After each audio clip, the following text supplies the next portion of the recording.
Bismillahirrahmanirrahim. Alhamdulillahi rabbil alamin. Wassalatu wassalamu ala rasulillah wa ala alihi wa ashabihi ajma'in. Mari kita awali kajian kita dengan membaca Bismillahirrahmanirrahim. Sebagaimana biasa, Kamis kajian kita mempelajari kitab Riyadhus Shalihin yang kopiannya sudah ada di tangan kita. Pagi hari ini masuk kepada judulnya memuliakan para penyandang penghafal Al-Quran dan orang yang sudah tua. Ada 4 buah hadis yang kita nukilkan dan kita coba menjelaskan. Yang pertama dari Jabir bin Abdullah radhiyallahu anhuma, ia berkata, Kana Nabi sallallahu alaihi wasallam, adalah Nabi sallallahu alaihi wasallam itu pernah yajma'u bainar rajulaini min qatla Uhud fi thawbin wahidin. Beliau menggabung, yajma'u menggabung, menghimpun, bainar rajulain, 2 orang laki-laki, min qatla, daripada orang yang qatla, gugur sebagai syahid di peperangan Uhud, fi thawbin wahidin, dalam satu kain atau pakaian. Thumma yaqul, kemudian beliau berkata, ayyuhum,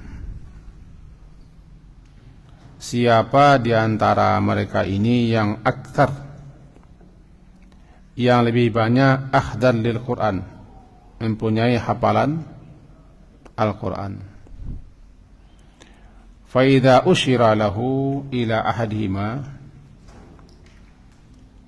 ketika usyira, diisyaratkan, ditunjuk kepada beliau, ila ahadima, salah seorang daripada yang 2 mati itu, qaddamahu fil lahad, maka qaddama, beliau mendahulukannya, dimasukkan ke dalam lahad. Waqal, dan beliau bersabda, ana syahidun ala haula, saya atau aku menjadi saksi atas mereka pada hari kiamat.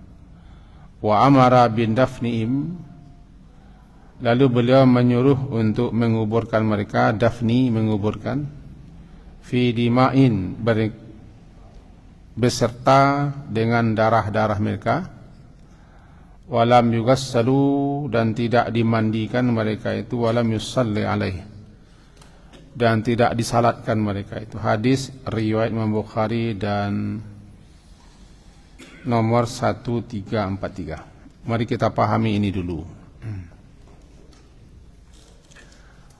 Setelah Nabi hijrah dari Makkah ke Madinah,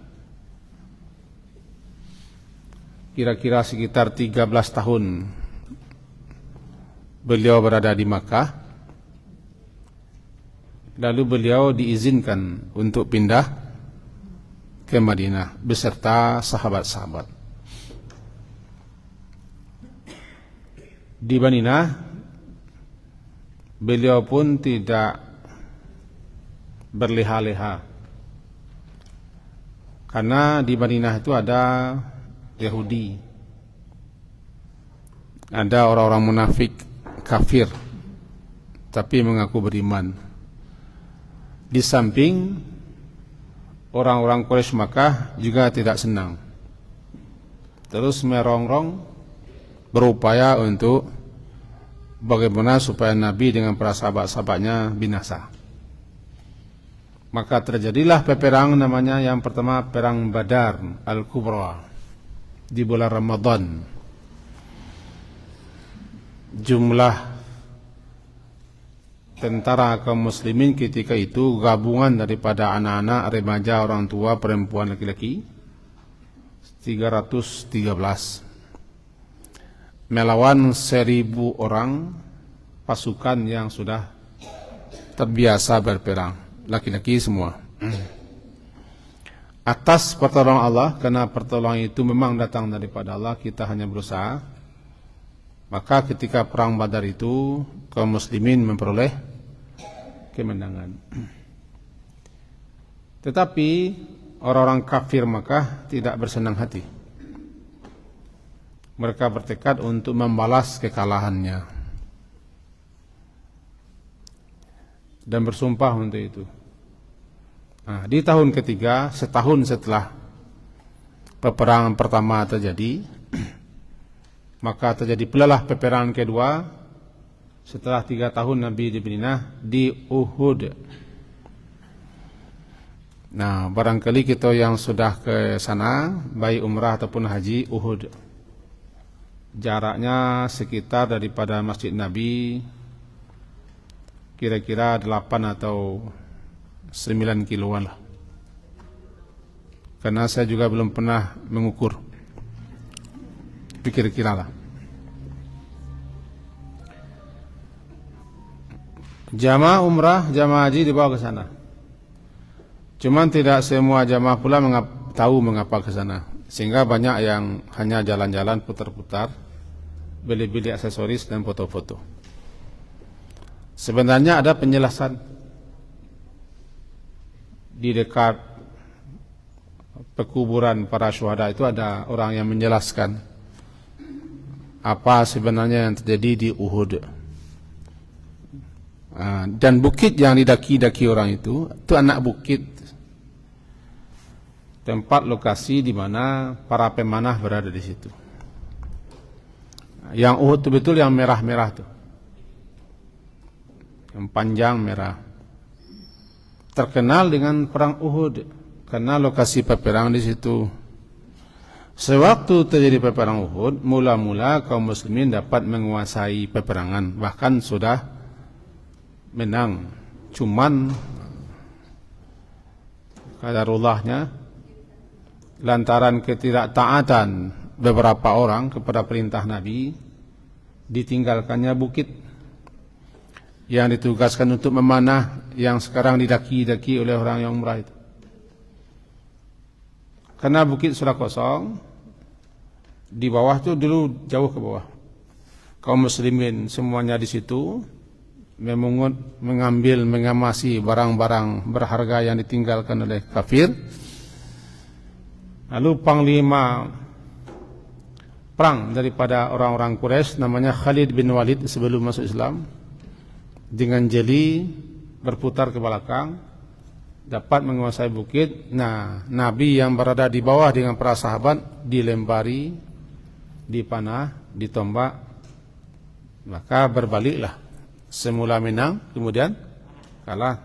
Itulah, Nabi sendiri mendapat luka-luka dan kaum muslimin terbunuh 70 orang. Itu yang dikuburkan di sekitar pelataran Bukit Uhud di dekat masjid itu.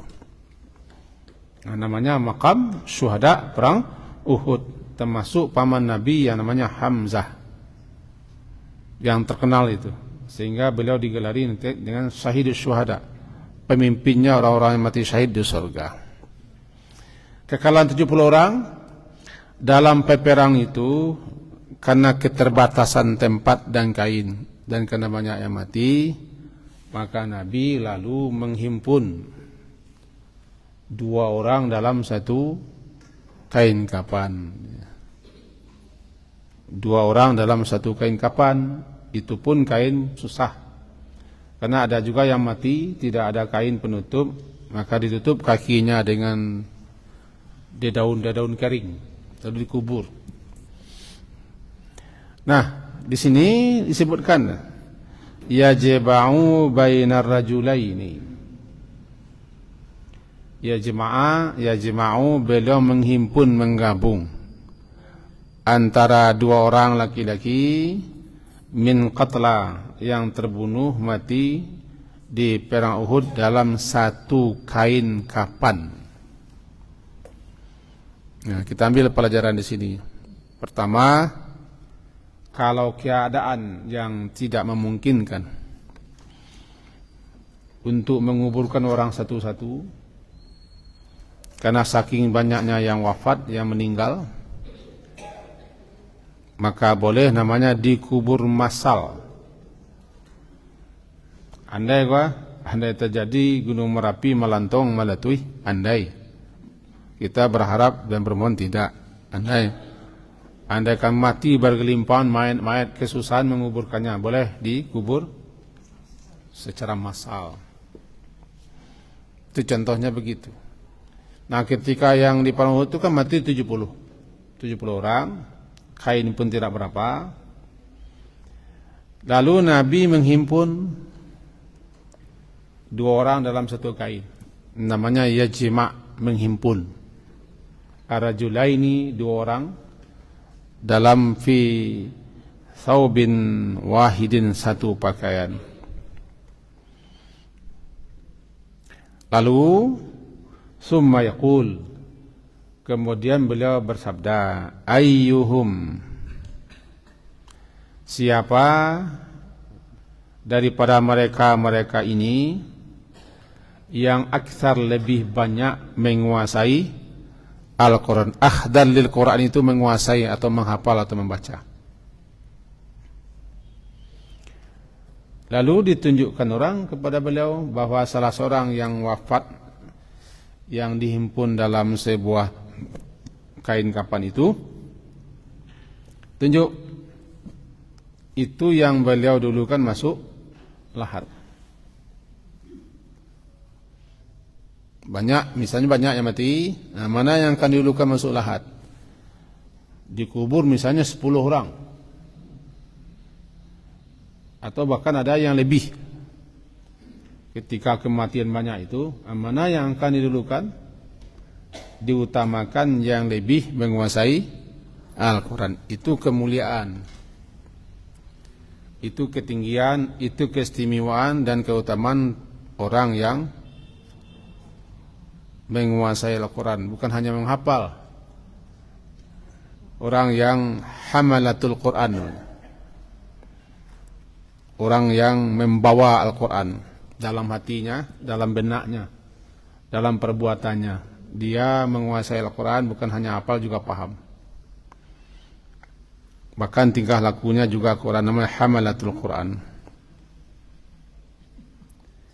Itu yang didahulukan. Masuk ke pelajaran kita, Nabi dan ditiru oleh para sahabat-sahabat selalu mendahulukan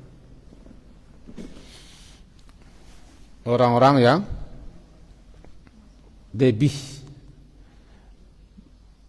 menguasai Al-Quran. Bukan hanya itu, pernah satu kali beliau mengutus orang-orang dalam satu urusan. Maka beliau tunjuk siapa di antara mereka itu yang lebih menguasai Al-Quran, itu yang jadi pemimpin. Itu yang jadi pemimpin. Pandai kok. Andaikan di negara entah perantah kau paham dan mengerti lah kaum muslimin dengan agamanya,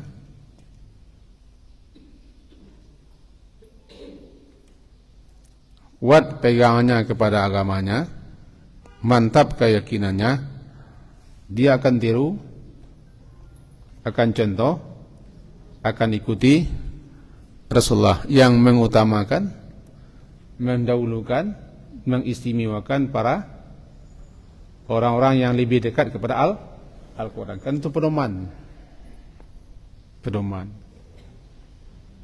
Kemarin dalam salat yang lebih dulu ke depan Kan kaji kita hari Kamis kemarin. Siapa yang paling dulu Aqra? Yang lebih panjang, yang lebih banyak hafal atau lebih menguasai Al-Quran? Dulu ke depan. Umar bin Khattab, salah seorang sahabat yang terkenal. Beliaulah yang digelari dengan Amirul Mukminin, pemimpinnya kaum mukminin. Setelah Abu Bakar Siddiq wafat, beliau yang menggantikan. Siapa yang beliau angkat? Para penasihat, para orang-orang yang mendampingi beliau di majlis-majlis, teman-teman musyawarah, para penghafal dan orang yang menguasai Al-Quran. Itu yang beliau angkat. Itu yang beliau dahulukan. Sama hal dengan salat jenazah. Ketika salat pun, andaikan disalatkan bersama-sama, yang mati itu, yang dekat kepada imam adalah yang hafal Quran, yang menguasai Al-Quran. Itu makanya tadi andai di satu negara entah berantah, entah siapa pemimpin kuasanya, kalau terjadi pemilihan, itu dalam agama begitu. Dulu kan orang yang sebenarnya bukan hafal, orang yang menguasai, memahami Al-Quran. Kalau sahabat hafal, mereka tahu Al-Quran. Kalau kita hafal, kadang-kadang tidak tahu artinya. Beda ya. Sahabat-sahabat Nabi hafal itu adalah mengetahui, mengerti. Kalau mereka kurang paham, mereka tanya kepada Nabi. Kita kalau hafal saja. Sesudah itu tidak berusaha untuk memahami, mempelajarinya. Itu kelebihan kita daripada sahabat-sahabat Nabi. Letak kelebihannya di situ. Itu pelajarannya. Sudah dua kan? Nah, orang yang mati dalam medan peperangan fisabilillah, mempertahankan agama, membelanya, melawan musuh-musuh, bukan peperangan sesama kaum muslimin. Kalau perang saudara itu tidak fisabilillah. Terjadi perang saudara sesama kaum muslimin itu bukan fisabilillah. Itu merebut kepentingan. Nah, melawan orang kafir. Orang yang mati syahid itu tidak dikapani dengan kain kafan, tidak dimandikan. Dibiarkan saja dia berdarah-darah lalu dibungkus dengan kain yang lekat di badan. Kalau kurang, ditambah dengan kain yang lain. Karena darah itu menjadi harum. Darah itu menjadi saksi nanti di hari akhirat. Ketika berbangkit, mereka berbangkit dalam keadaan berdarah-darah. Tapi darah itu menjadi saksi dan juga sangat harum luar biasa. Orang nanti akan dibangkitkan dalam keadaan apa dia mati? Sedang mengapa mati? Makanya disebutkan dalam kitab Faidul Qadir, syarah daripada Jami'us Shaghir. Andaikan seseorang mati sedang bersonjak-bersonjai, maka akan dibangkitkan bersonjak-sonjai. Adakah mati orang sedang meniup suling, nanti akan dibangkitkan seperti itulah keadaannya. Wallahu a'lam. Orang yang mati sedang azan, dia azan juga. Tapi dalam hadis katakan orang yang mati sedang ihram, sedang berpakaian ihram, jatuh dari ontanya, mati dia ke bawah. Tidak dikapani, dibiarkan kepalanya terbuka. Dikuburkan, kata Rasulullah, nanti dia kira dia bertalbiyah. Karena dia anggap dia sedang ihram. Labbaik Allahumma labbaik. Orang yang mati karena tarawih Mina, ingat tarawih Mina? Orang yang mati tahun 2015 karena keren jatuh. Mudah-mudahan mereka dalam keadaan husnul khatimah, nanti dibangkitkan Seperti itu juga pakaiannya. Ada yang sedang sujud meninggal di Masjidil Haram, terjadi badai.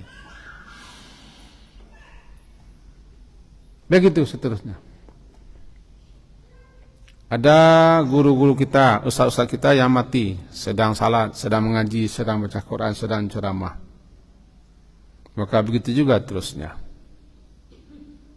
Mintalah kepada Allah agar kita mati dan dimatikan.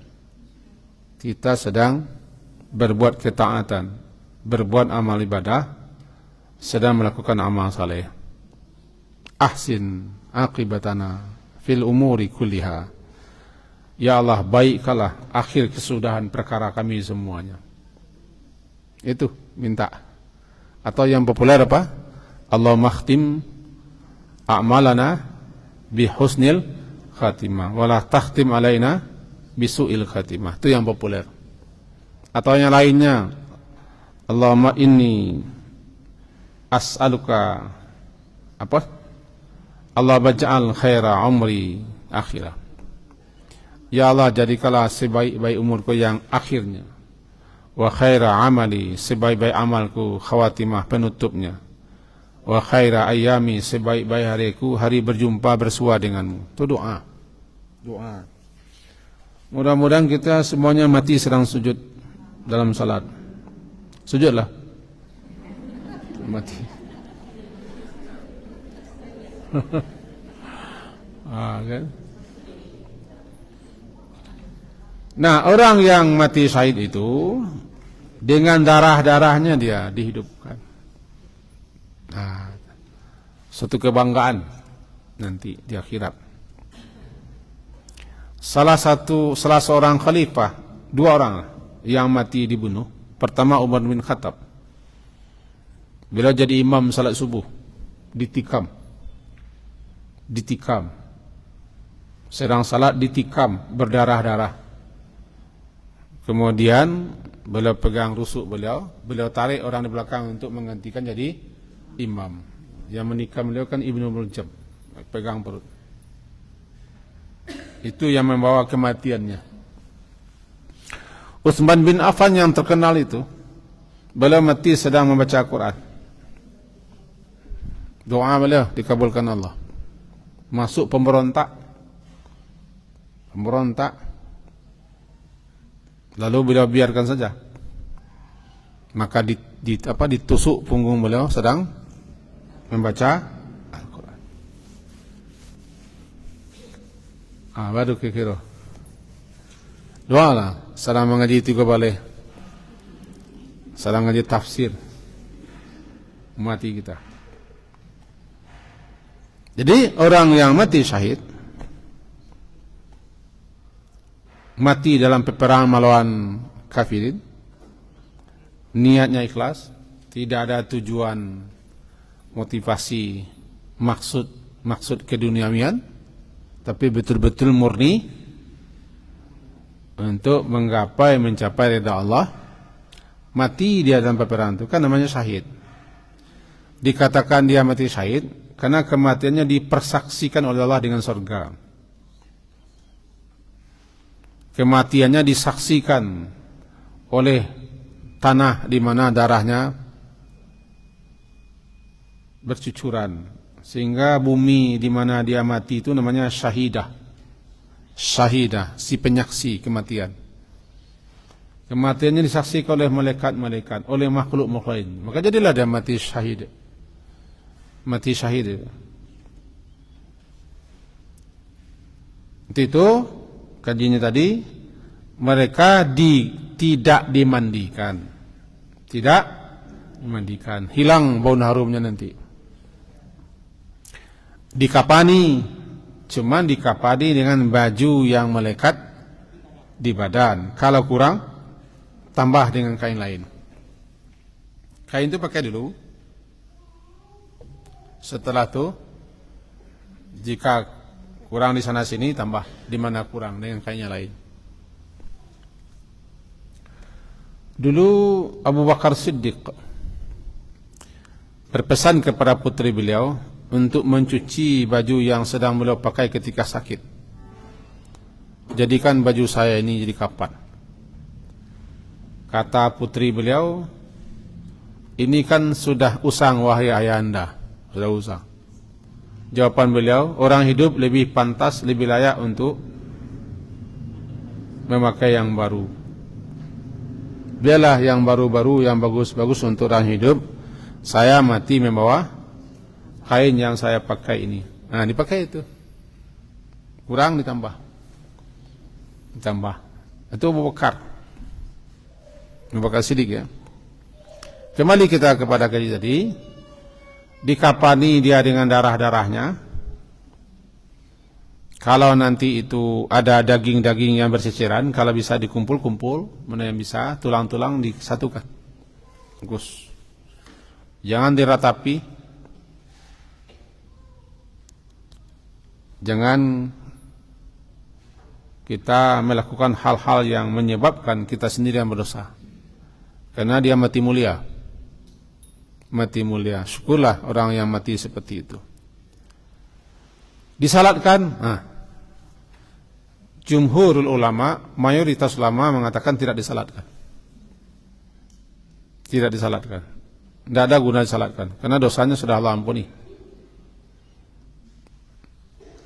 Tujuan mensalatkan jenazah kan salah satunya untuk memintakan ampun. Allahumma fir lahu, Allahumma fir laha. Nah, dosanya sudah diampuni. Salah satu kemuliaan keutamaan orang mati syahid itu kan langsung dosanya dihapuskan. Tidak perlu disalatkan. Minta rahmat, dia sudah Allah rahmati. Nah, makanya kebanyakan ulama menyatakan langsung saja dikubur di mana dia mati. Orang yang mati syahid dikubur di medan perang. Nah, kubur situ. Hadisnya ini dia. Tidak dimandikan, tidak disalatkan. Langsung dikubur, langsung dikubur. Itu kebahagiaan orang yang mati syahid. Tapi ada lagi orang yang istimewa yang mati tapi tidak syahid dia. Tidak syahid. Umurnya panjang. Usianya panjang itu pergunakannya untuk beramal saleh. Maka mati dia dalam keadaan amal salehnya sudah banyak. Itu lebih utama daripada orang mati syahid. Ibu kalau masuk batas mungkin. Incamelo. Gini, kalau itu yang ditanyakan sedikit saya kelokkan kaji. Usia rata-rata umat Nabi Muhammad 60-70. Rata-rata, tidak pasti tapi rata-rata. A'maru ummati baina sittin ila sab'in. Rata-rata umur umatku 60-70. Hijriah. Hijriah. Wa qalluhum, tidak berapa yang melebihi 70. Ada tapi tidak berapa dibanding dengan yang mati, tidak berapa yang hidup. Itu makanya ada juga yang sampai 70, 80, 90 masih ada, tapi tidak banyak. Orang yang sudah lewat 70 itu adalah orang yang Allah beri suatu kesempatan. Umurnya panjang, amal salehnya banyak. Jadi istilahnya tala umruhu hasuna amalu, panjang umur, bagus amalannya. Jadi kalau kita sudah masuk umur 60, kita sudah masuk ke arena kancah gelanggang peperangan dengan kematian. Saya sudah masuk itu. Karena umur saya dalam hitung-hitung angka hijriah sudah 59. Hitung-hitung angka masih 59. Maka tentu hitung hijriahnya sudah 60 lebih. Karena setahun itu jaraknya 11 hari. Tahun orang Masehi 365 hari. Tahun hijriah 355 hari. 11 hari sebulan. Siapa yang sudah masuk 58 sekarang, menapaki 59, dia sudah masuk 60. Umur siap panen. Segala sesuatunya ada masa panen. Wa hasadu ummati, masa panen umatku 60. Tapi kapan akan dipanen? Itu terserah malakul maut. Nah, ni kapan akan dipanen ini? Nggak ada nentu je.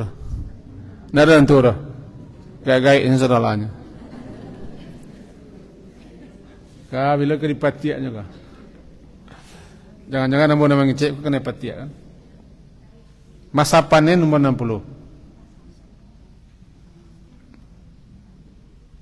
Maka jangan panjang agak-agak, panjang angan-angan. Segitu cuma. 70, lewat 70 ada sampai tidak berapa. Maka dikatakan orang itu sudah tua kalau sudah lewat 60. 60. Karena istilahnya dia sudah masuk usia syekhah. Kalau syekh itu umur 50. Umur 50 syekh. Syekh itu orang terjemah suainya. Nanti 65 ke atas itu sudah masuk kibar namanya. Selewat itu di atas haram. Haram tua banget.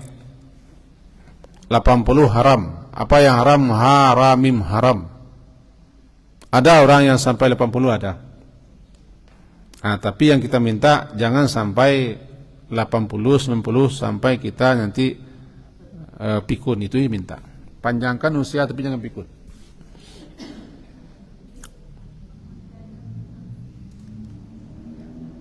Karena Nabi sendiri berlindung kepada Allah daripada usia itu. Minal harami. Allahumma inni a'udzubika minal ajzi wal kasali wal jubni wal harami wal bukhli. Atau dalam doa lain, Allahumma inni a'udzubika minal ajzi wal kasali wal bukhli wal harami wa adzabil qabri wa fitnatil mahya wal mamat. Haram usia orang masuk usia 80. Karena usia 80 itu kalau orang tidak terlatih beramal saleh sebelum itu, dia akan menggigau-gigau dan mengagau-agau. Di samping menggigau, mengagau-agau. Alah bu, masuk usia panen nih. Yang paling bagus doanya begini, mudah-mudahan hafal. Allahumma aslih li dini alladhi huwa ismatu amri wa aslih li dunyaya allati fiha ma'ashi wa aslih li akhirati allati fiha ma'adi waj'alil hayata ziyadatan li fi kulli khair. Ya Allah, jadikanlah hidup itu sebagai menambah kebaikan-kebaikan untukku. Waj'alil hayata, jadikanlah hidup itu ziyadah. Hidup itu untuk dapat menambah kebaikanku. Waj'alil mauta rahatan li min kulli syarr. Ya Allah, jadikan pula lah mati itu untuk istirahat bagiku daripada segala kejahatan, keburukan dan dosa-dosa. Pangkalnya Allahumma aslih li. Ya Allah, perbaikilah agamaku. Alladhi huwa ismatu amri, yang dianya agama itu penjaga, pemelihara, pelindungku. Perbaiki pula duniaku, karena dunia ini tempat aku mencari penghidupan dan kehidupan. Wa aslih li akhirati, baguskan, baikkan akhiratku, karena akhirat itu tempat tujuanku. Nah, jadilahkah hidup itu menjadi tambahan amal bagiku, mati menjadi istirahat. Kalau dapat itu doang. Mau pindahan saya? Pindah. Sudah ada dulu, sudah. Cuma saya tidak tahu di mana terletaknya. Kalau memang hilang, kita coba bikinkan besok. Besok dia Pak. Kita bikinkan lagi. Bagus doanya. Bagus. Untuk kita penting doa itu. Untuk usia-usia awak penting doa. Pertama, doa minta panjangkan umur. Boleh. Atil hayati, panjangkan masa hidupku. Ala taati, agar dapat aku berbuat taat kepadamu. Atil hayati, atil panjangkan masa hidupku. Ala taati, untuk bisa berbuat taat kepadamu. Nah, mau panjang mau pendek? Tak lah, panjang tak salah. Tapi untuk beramal, dan untuk raun-raun lah. Halo, panjang umur itu untuk beramal, bukan untuk shoppingan-shoppingan. Kalau itu nanti umpamanya panjang umur. Nah, orang yang panjang umur, dalam usia panjangnya itu dia berbuat taat, beramal saleh, lebih mulia daripada orang yang cepat mati, tapi orang cepat mati syahid. Karena orang mati syahid setelah mati habis, tidak bisa lagi beramal. Orang mati syahid itu mulia, sangat mulia. Tapi yang lebih mulia orang yang panjang umurnya, di mana sepanjang umur itu dia beramal saleh. Kamu pikir jiwa aku. Mati syahid ya. Kau tanya ibu tadi tidak salah. Ini dia. Apakah orang yang mati syahid saja yang boleh dikubur 2-2, 3-3 atau 4-4? Tidak. Kalau kita di negeri kita kesulitan menguburkan orang yang meninggal banyak seperti virus atau wabah atau bencana atau perang, mati 100 atau sekian ratus langsung dibom. Kesulitan kita kapani satu kapan bisa sekian orang. Kesulitan menguburkan, maka kuburkan sekali banyak. Dengan catatan, kalau kita tahu siapa yang lebih menguasai Al-Quran, itu di dunia. Sini letak kemuliaan penghafal Al-Quran. Di dunia dimuliakan dia, agar dia ditampilkan dahulu ke depan, ketika imam salat, ketika jadi pemimpin.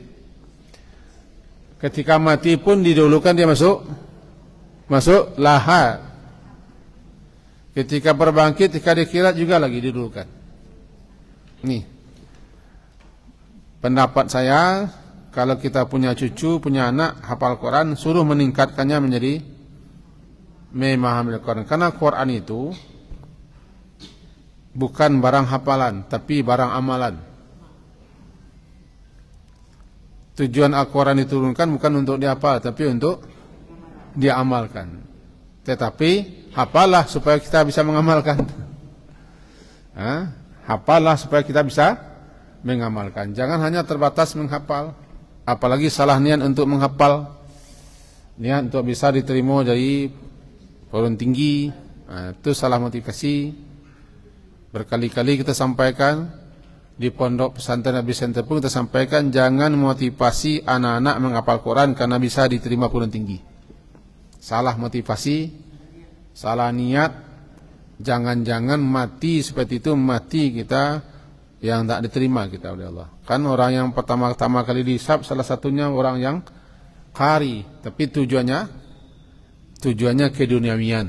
Itu bahayanya. Jangan lagi hentikanlah mendorong memotivasi anak menghafal Quran untuk bisa diterima di sana, diterima di sini, bisa bagaimana, bisa begini. Itu keduniawian. Biar sajalah Allah yang mengangkat kita. Saya sudah bertobat dari itu, karena saya juga termasuk orang yang seperti itu dulu. Ketika muda-muda, ya memang gitu pula aja modelnya dulu-dulu. Ketika tahun 87-an lah. 87-an ya terangsang terpacu untuk menghafal Quran sampai tamat supaya bisa diterima di sana, di sini, di situ. Ya, akhirnya itu nyesal, dia hilang lagi. Ini kalau menghafalnya bukan karena Allah, hilang lagi. tidak nyangkut, tidak nyambung, tidak tinggal. Wah, itu penyakitnya. Hafalah, karena dia petunjuk hidup kita. Pelajari isinya, lalu amalkan dan sebarluaskan. Ini yang paling utama.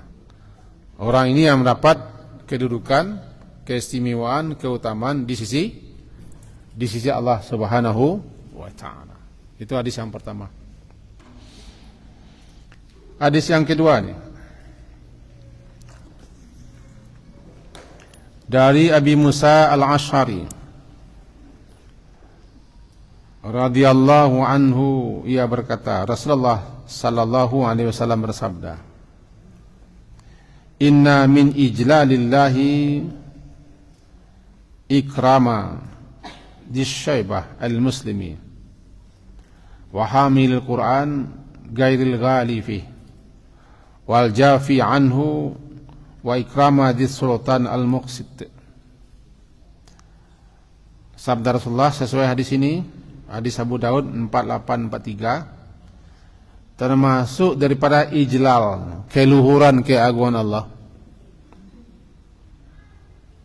adalah Allah ikram,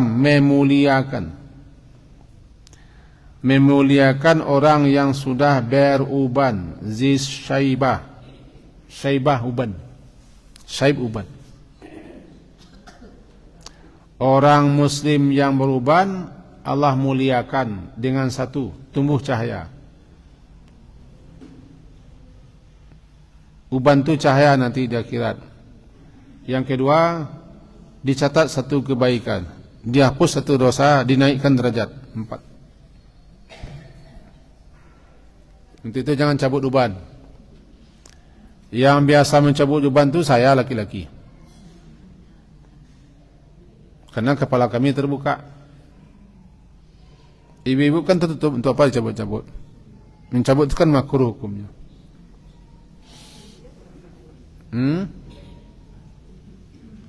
Orang yang mencabut uban berarti dia mencabut cahayanya. Orang yang hidup dalam Islam, taat dalam Islam, berbuat saleh dalam Islam, maka tumbuh ubannya dalam kesalehan dan ketaatan, cahaya. Nanti di akhirat cahaya. Dicatat satu hasanah, dihapus satu kesalahan, dinaikkan satu derajat. Banggalah dengan tumbuh uban. Yang tidak boleh bangga beruban anak kecil, orang muda, karena mereka belum wajar untuk beruban. Tapi kalau sudah umur 40, bangga dengan uban. Kecuali orang yang masih ingin perlente kemana-mana.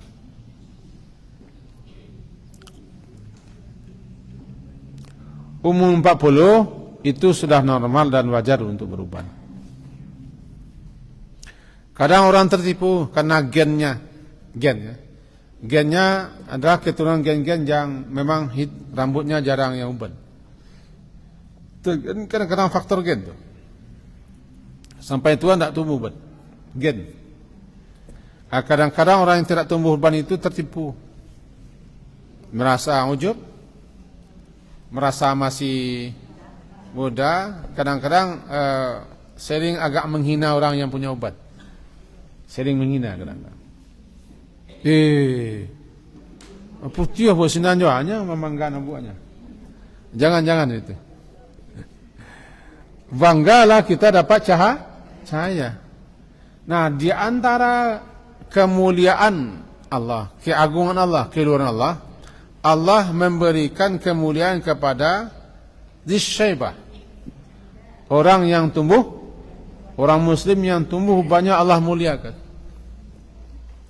Tapi orang muslim yang taat, yang saleh, orang yang muslim rajin beribadat, rajin berbuat kebaikan, lebih-lebih orang muslim yang tumbuh banyak karena memikirkan Islam ini, memperjuangkan Islam, menghabiskan waktunya untuk Islam, sehingga banyak tumbuh banyak, atau memikirkan kedahsyatan kiamat, atau bagaimana supaya dia istiqamah, karena berat istiqamah, tumbuh ubannya, itu luar biasa.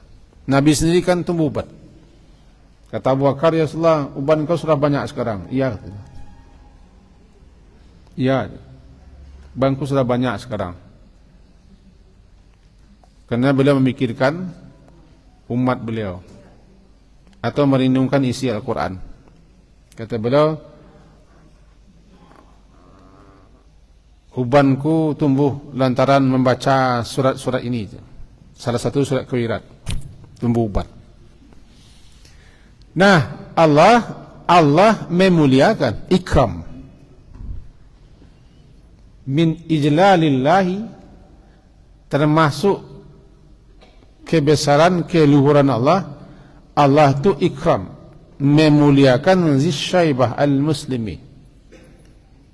Kalau Allah memuliakan, maka kita juga harus memuliakan orang uban. Saya pribadi semenjak tahu hadis ini, kalau sebelum tahu kan tidak pede juga kan. Sebelum tahu hadis ini dan tahu syarahan penjelasannya, kita termasuk yang tidak pede beruban. Tapi setelah tahu hadis ini, kita bangga beruban. Bangga. Sehingga tidak mau membikin, mencat, hilang rononya.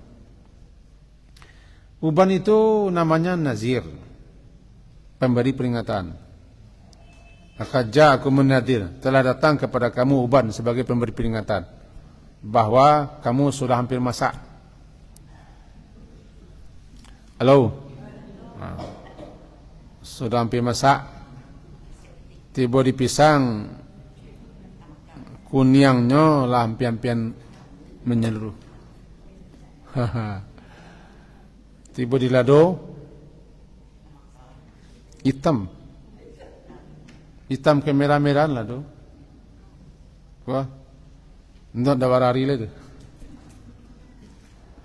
Di kami tiba di Ruyan, lah panjai kata bakabe ate, supaya nyetua. Halo, durian tu na, panjai kata kabe tangkainya tali supaya nyetua ke bawah. Kalau nyetua ke bawah dulu orang. Nah, acok dulu ko nak orang punya parak. Dan acok dulu membiak durian, ndak orang parak punya parak dosa tu. Orang maliang. Barai masuk nak pariknya. Kaji kita nak durian. Contohnya di uban cako itu termasuk suatu kemuliaan. Allah muliakan orang dengan uban agar orang itu sadar. Pertama, dia sadar umurnya sudah mendekat kepada masa panen, masa menuai, masa menyabit. Yang kedua, dimuliakan Allah bahwa uban itu cahaya. Dihapuskan dosanya, ditambah pahalanya, dinaikkan derajatnya. Untuk itu jangan malu, jangan risih, jangan tak pede lo bawa uban, biasalah. Biasalah uban tu, tak masalah.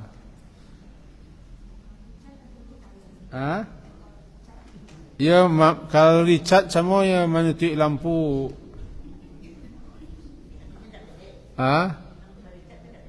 Kalau ibu pede-pede, saya kan tahu. Minta pede kan bagi laki-laki biasanya. Cuma kami ko kepala terbuka. Kadang-kadang dicemeh kawan. Mula muat tu cepet nanti mau ban je. Itulah lariki kawan. Ana mencemeh ko di ubannya nak ada lah do. Tertipunya. Tertipu dia. Seruan kita siasin untuk uban jangan cabui. Amo termasuk dulu mencabui uban. Tapi rupanya salah. Semenjak itu dalai pabia salah tumbuh. Kenapa?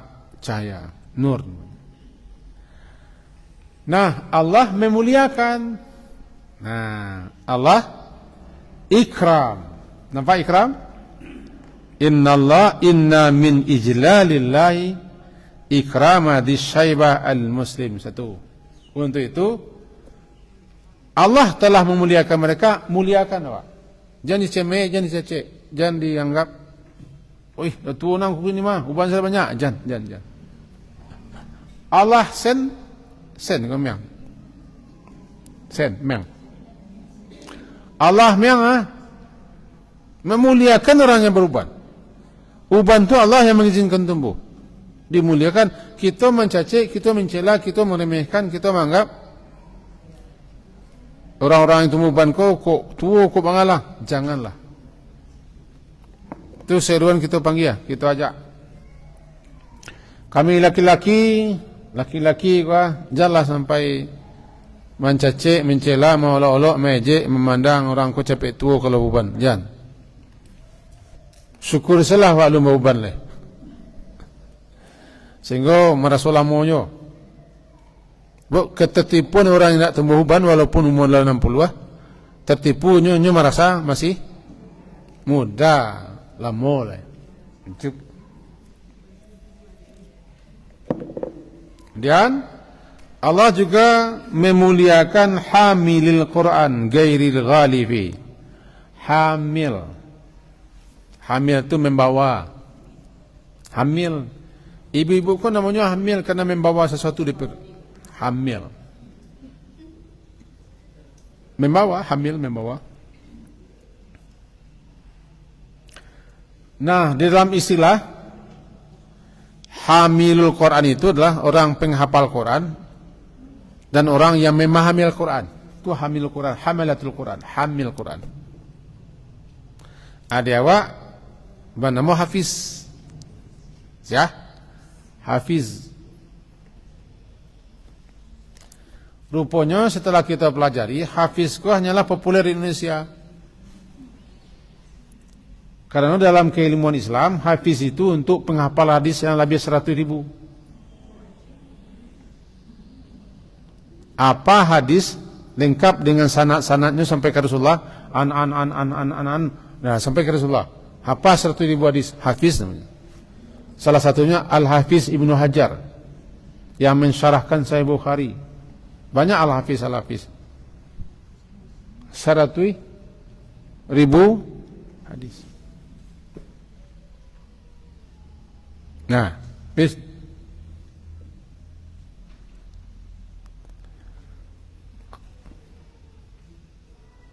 Ada yang sampai 400.000 hadis. Hakim namanya.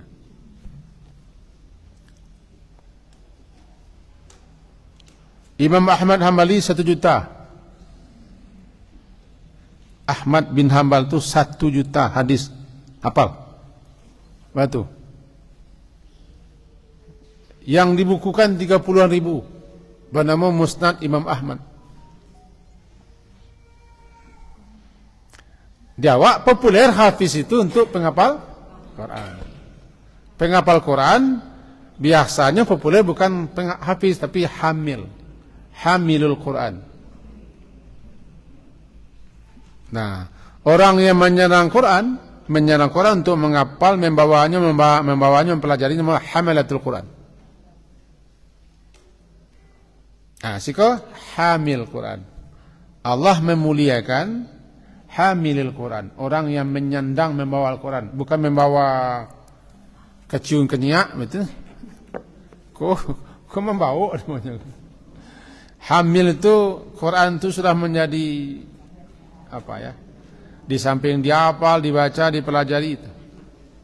Mudah-mudahan ibu-ibu, papa kok hamil kok. Kan di tas ada Quran kan? Tani mah tadi ngaji tafsir. Tafsir. Bagusnya, kok bagusnya usulan, Bang? Kalau bisa menjelamati tamai mengaji tafsir Al-Quran. Cuman waktu itu setiap selesainya. Kita bangga di kubur, ada syafaat, bangga di akhirat, ada syafaat. Diusahakanlah bagaimana supaya tamat, selesai mempelajari Al-Quran, baru mati. Berdoalah kepada Allah. Ini kok sampai surah Al-Hajj baru. Al-Haji surat ke-22. 16 juz. 17 juz. Tinggal. Kenapa? Ya, Allah memuliakan. Khairukum man ta'allama al-Quran, 'allama, mempelajari dan mengajarkan.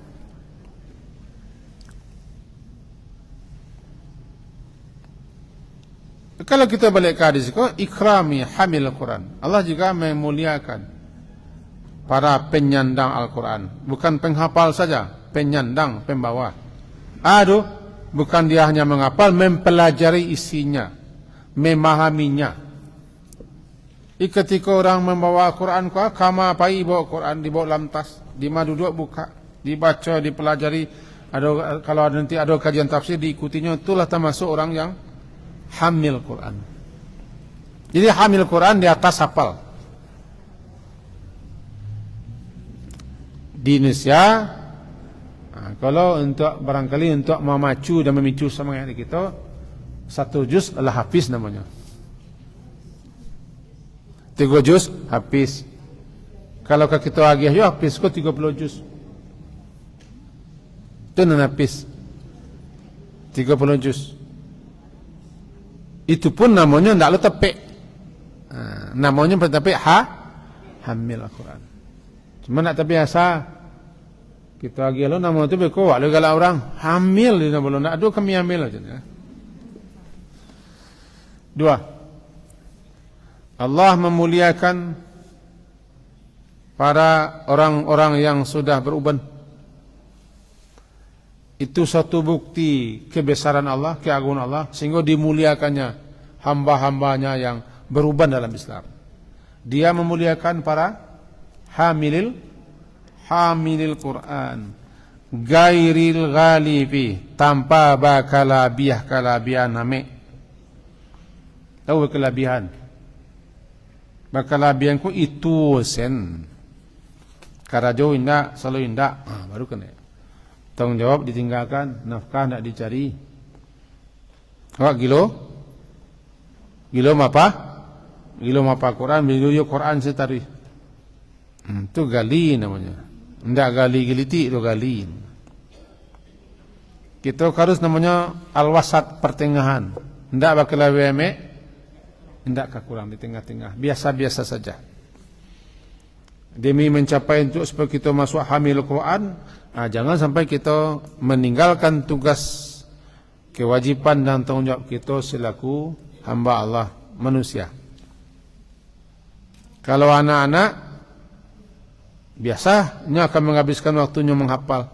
Anak-anak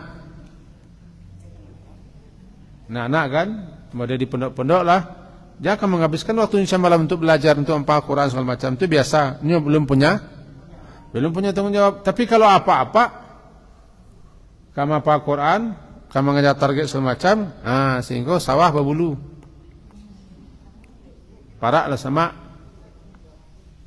Kadai dah betul-betul. Itu namanya ghali. Al-ghali. Keterlah luwan ame bakalabian ame. Ikon ditegur Rasulullah. Kalian ingin begini. Ya Rasulullah, kami ko jauh nak kekurangan daripada engkau Rasulullah. Sebab ada nan baniai kapuaso sentaru. Ada nan baniai ndak kalau lalu tiap malam. Ada baniai ndak kabini-bini sentaru. Betul lah, taruh ya. Taruh. Ditegur Rasulullah. Karena 3 orang ya. 3 orang mendatangi istri, salah satu istri Rasulullah, menanyakan bagaimana Rasulullah itu. Ketika dipaparkan Rasulullah itu kepada sahabat-sahabat, takallu, mereka merasa tidak masuk lemah, kurang sedikit. Rasulullah sendiri sudah jamin surga. Dosa beliau sudah diampuni, tapi beliau masih begitu beribadat. Maka ada yang bertekad, kalau begitu amo nak kalau lalu malam hari. Buka sembahyang sentaruh. Dan celai bertekad, amo nak ke buku-buku. Puasa sentaruh. Nan cele baniat amo ka jomblo sentaruh. Kan sampai ke telinga Rasulullah. Dipanggil Rasulullah, kalian na begini.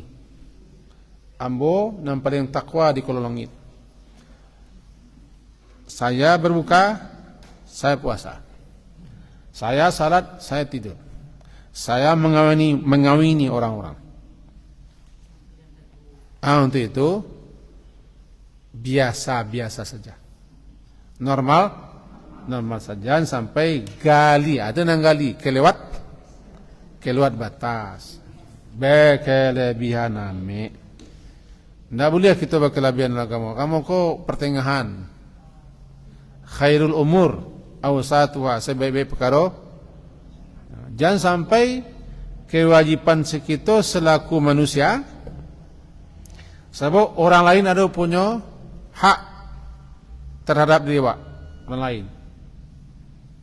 Punya hak itu. Tuh. Kemudian Allah juga memuliakan Dzi Sultanil Muqsid, pemimpin yang adil. Pemimpin penguasa yang adil. Allah muliakan. Malahan mereka lah yang nomor satu nanti yang akan dilindungi di akhirat. Tapi mencari yang muqsid kuan payah. Sultan al-Muqsid, penguasa, pemimpin yang muqsid, yang adil. Yang adil ku rupanya di orang Minang lah dulu gocek. Antara lain tiba di mato ndak di pician, tiba di paru ndak di kampian. Aku nan susah, sulit. Sedang terjadi, sedang berkompe. Kalau pemimpin, penguasa yang adil, Allah memuliakan. Dan kita diperintahkan untuk memuliakan. Halaman 2 baca. Halaman 2 poin ketiga, disunnahkan memuliakan orang muslim yang sudah beruban dan orang yang sudah tua, serta menghormatinya dalam berbagai majlis dengan mengakui keutamaan, kelebihan dan ketuaan mereka. Anak aku langkos ketik di muda-muda kini, dan tua-tua kau baleh cihansen, baku mayahkan saja. Kadang-kadang lewat lalu depannya entah sian anu dua tunggu minum lewat. Sesuak dajar lalu di mukonan tua minta izin. Kalau dulu ngecek, Pak, Bu, kami dulu jauh, mantun menghormati. Permisi Pak, permisi Bu. Menghormati, menyapo. Aku nan hilang gini. Nan hilang. Sangat hilang.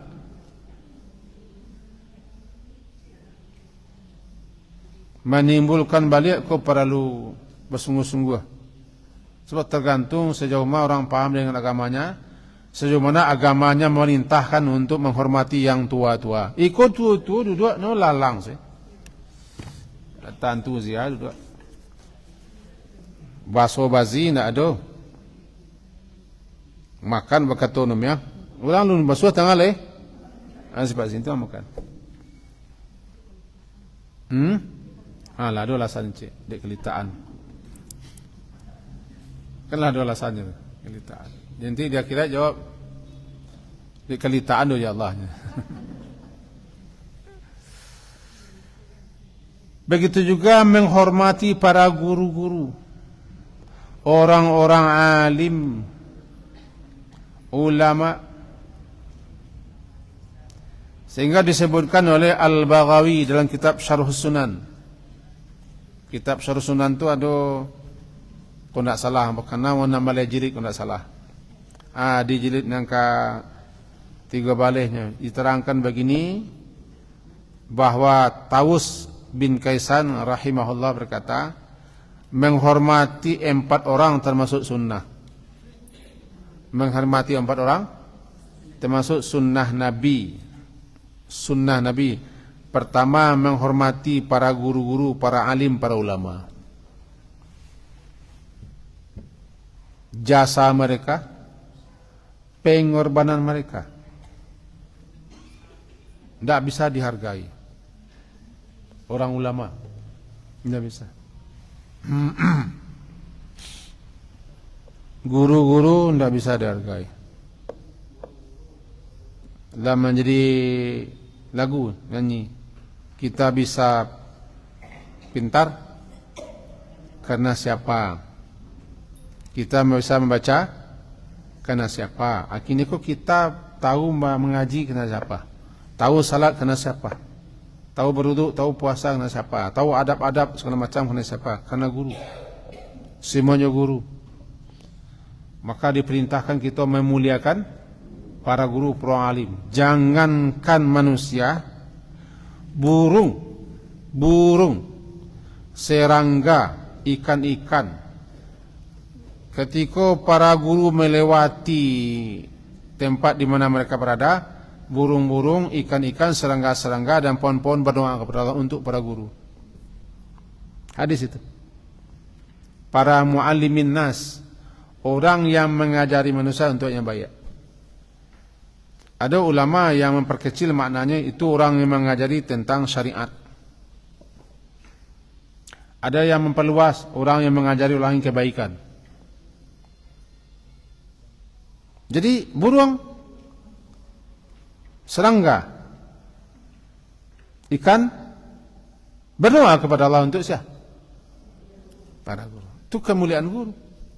Karenanya lah membimbing, menuntun, menunjuki, mengajari. Maka Allah menyuruh menghormati guru. Itu kata Al-Baghawi.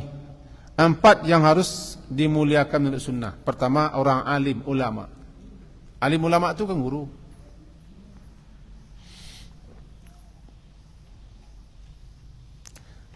Ada lagi nih, cik. No, kalau ndak guru awak, ndak hormati. Itu ndak ustaz awak tuh. Ndak ada hormatinya. Sehingga setelah salat tu nyo melintih habis ya. Kadianya berbahasa basi ya. Palalu ustaz, guru ndak do. Manyun memang, menjungur saja lalu. Kita tidak perpanjang kok. Lalu termasuk sunnah menghormati orang tua. 2. Yang ketiga menghormati, memuliakan penguasa. Yang adil. Yang keempat menghormati, memuliakan orang tua. Iko ampe ko termasuk sunnah dihormati, dimuliakan. Ampe. Guru atau orang alim? Siapa lagi? Orang yang tua, para penguasa yang adil, dan orang tua sendiri. Orang tua sendiri. Laisa minna, tidak termasuk ke dalam golongan kami, kata Nabi dalam hadis riwayat Ahmad, Tirmizi dan Ibnu Hibban. Laisa minna ma lam yarham saghirana. Tidak termasuk golongan kami orang yang tidak mengasihi, menyayangi saghirana, anak-anak kecil kita. Wa yuqir kabirana, dan tidak termasuk golongan kami orang yang tidak menghormati kabirana, orang-orang tua kami. Maka siapapun yang tidak menghormati orang tua-tua, dia tidak tercatat kepada golongan Nabi dalam hal itu. Beri ancaman kan?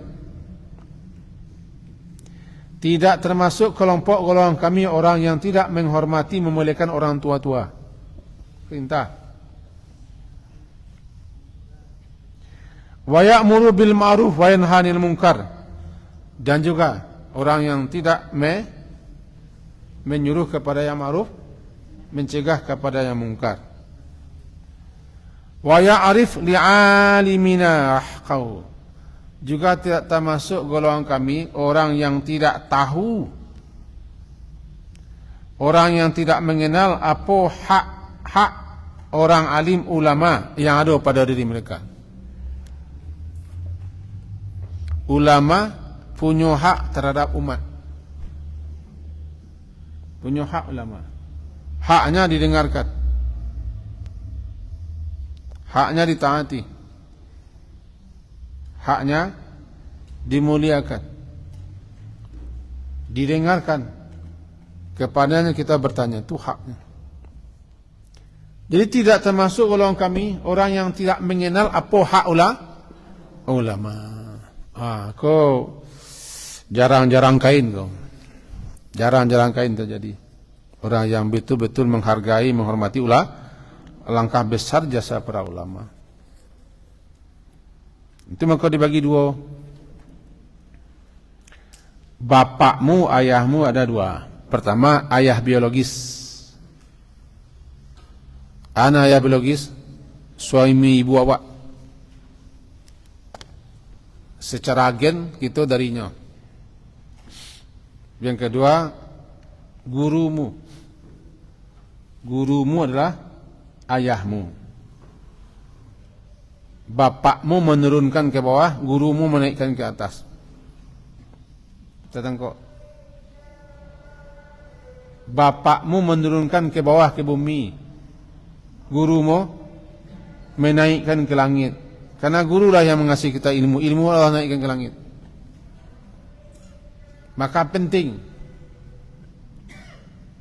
Mau pernah pesan kepada beberapa orang, pada murid-murid lah. Kalau bisa kalian kau jadi guru lah. Tapi jangan jadikan guru itu sebagai mata pencarian. Begitu mulia di sisi Allah, begitu istimewa. Hormat, binatang menghormati, malaikat menghormati. Allah itu. Nah, kalau kurang bareh kerajuannya. Cari kerja, cari kemahiran, kepandaian, skill, yaitu hidup. Kalau maja aku adalah kewajiban. Kalau kurang pitih dari orang honor, gaji, biarlah cari pendapatan. Akan Allah mudahkan. Tapi kalau sudah salah motivasi mengajar, tujuan mengajar, tertutup ya pintu-pintu sakinah berkah tertutup. Tapi kalau ikhlas orang mengajar, nampak peluang-peluang untuk rezeki yang berkah Allah kasih. Atau kebaikan jadi guru.